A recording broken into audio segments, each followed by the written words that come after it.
Hello, welcome to another episode of History in the Dark. I am your host, Darkness the Curse. And before we begin, as always, thank you so much to my generous Patreons, my British rail critics, and my underwater train finders, Thomas Ward and Lord Captain Von Thrust III. You are the reason why this content remains just awful. But that's only relevant for this particular list because we are on to part 14 of Bad Trains. Let's do it! 5 more of the worst trains ever, part 14. The Bud Metroliner. Oh, the Bud Company again. You know, admittedly, they used to be pretty good. In the 60s and 70s, they just imploded. When it came to rolling stock manufacturing, I have no idea what happened. The Metroliners were electric multiple-unit EMU rail cars, and they were designed for high-speed service between New York City and Washington, D.C. on the Northeast Corridor. Aesthetically, they looked perfectly fine, and they were known to be mechanically sound. But electrically, not so much. They were plagued with reliability problems in their electronic systems, and to make matters worse, they were supposed to be high speed. They weren't. They were meant to travel upwards of 150 miles per hour, exceeding the Japanese Shinkansen in that category, and yet when put into service they could only ever reach a maximum of 120 miles per hour, and that was on a good day. Plus, because of their reliability issues, it meant they often just weren't working at all. They would have been ultimately completely worthless, but Metroliner actually found some use for them because, at the end of the day, they were just cars. Many of them wound up being converted into just regular old passenger cars designed to be pulled by a traditional locomotive. And in that regard, they were totally fine. They were only bad when they tried to power themselves. The British Rail Class 60. I just wanted to stop. I don't know what past life I had where I was so horrid in my existence where I must now experience an eternity of this, but I just wanted to stop.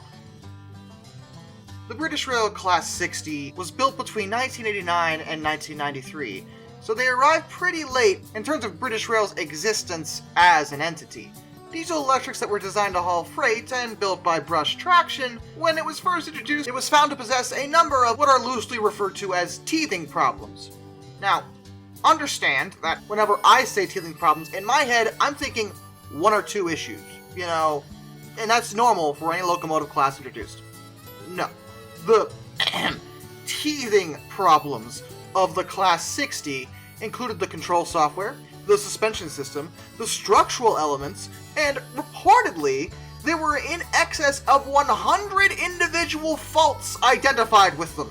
And I think once you get past the 10, maybe 20 mark in terms of problems, you're no longer teething. You're just not great.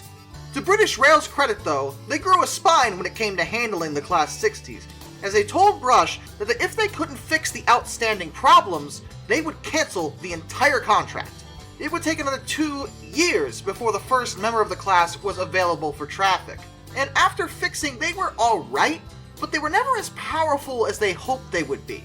And it only got worse when British Rail was privatized. 100 of the units came under the management of the English, Welsh, and Scottish Railway, now known as DB Cargo UK. The company already was known to have a generally disfavor attitude towards all of British Rail's locomotives, but they were really not impressed with the Class 60s in particular.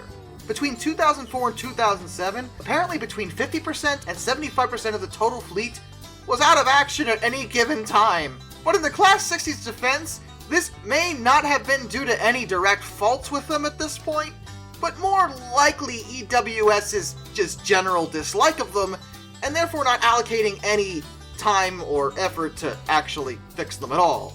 They remain in service still, even to this day, but as of the 20th of January 2020, 60006 was scrapped, the first of the class to actually receive that fate. Fortunately, just the next month, 60086 was transferred to the Wensleydale Railway and into preservation.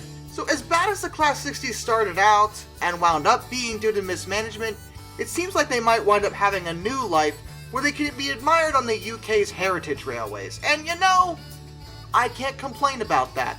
They're not the worst things I've ever seen, not even close. The Bombardier LRC.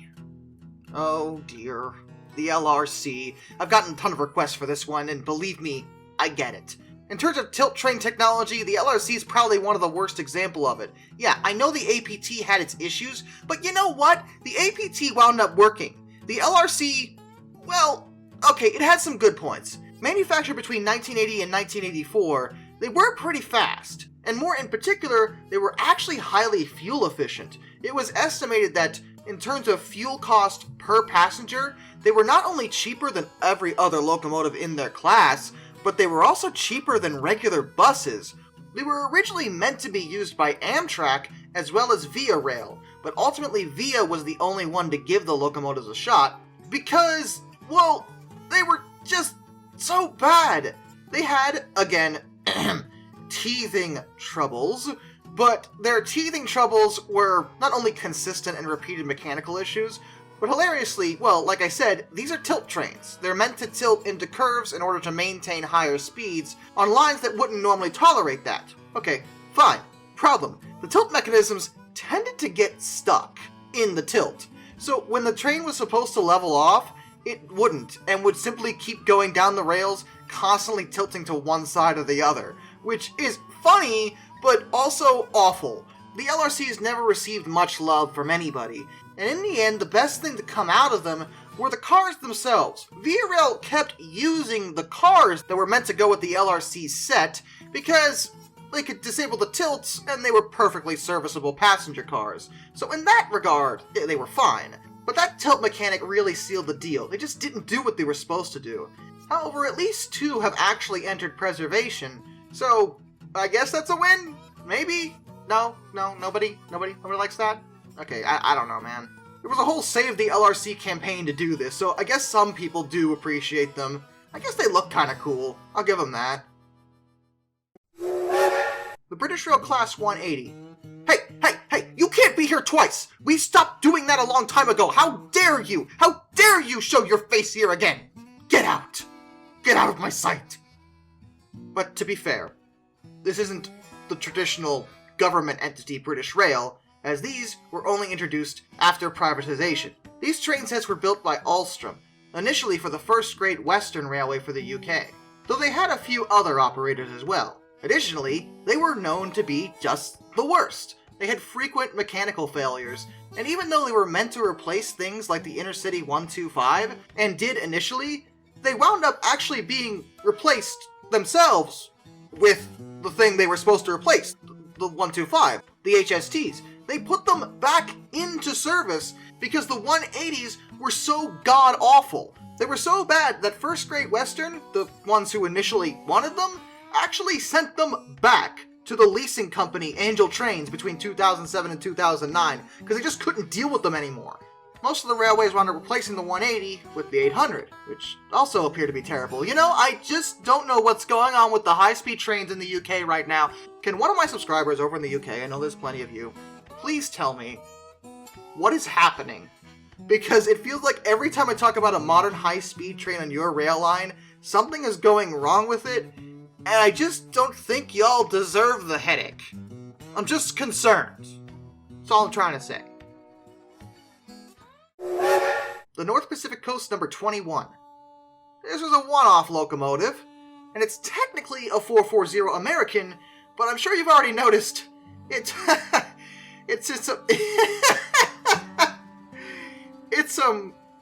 well, it was nicknamed the Freak, and I get that, because wow, it looks like someone attempted to construct a cab-forward locomotive in their garage. Like, that's where we're at with this thing. Number 21 was the first cab-forward steam locomotive. A cab-forward is a type of steam locomotive that does exactly what its name would imply. The cab, instead of being in the back, is in the front. The idea was to make it easier for drivers to see what's in front of the train. And some versions of this setup were pretty successful, but they never really took off because railways were always concerned about their crew's survivability in the event of a head-on collision. In a traditional steam locomotive, the boilers in the way, so they felt that gave the crew added protection. But cab forwards could work, and did work on many railways, but the first Dowding, the number 21, was not one of them. It had terrible adhesion weight, and it was an oil burner, and the burners were prone to damage because of how close they were to the water tubes. It's also technically a rebuild. It was constructed out of parts of NPCRR number 5, which had been dismantled in 1897, but number 21 didn't last long. It was built in 1901, and it was scrapped by 1905. It didn't destroy future attempts at cab forwards, but even for a first attempt, I feel like they didn't try hard enough. It's all I'm trying to say. Till next time, this is Darkness, and I bid you all a fond farewell.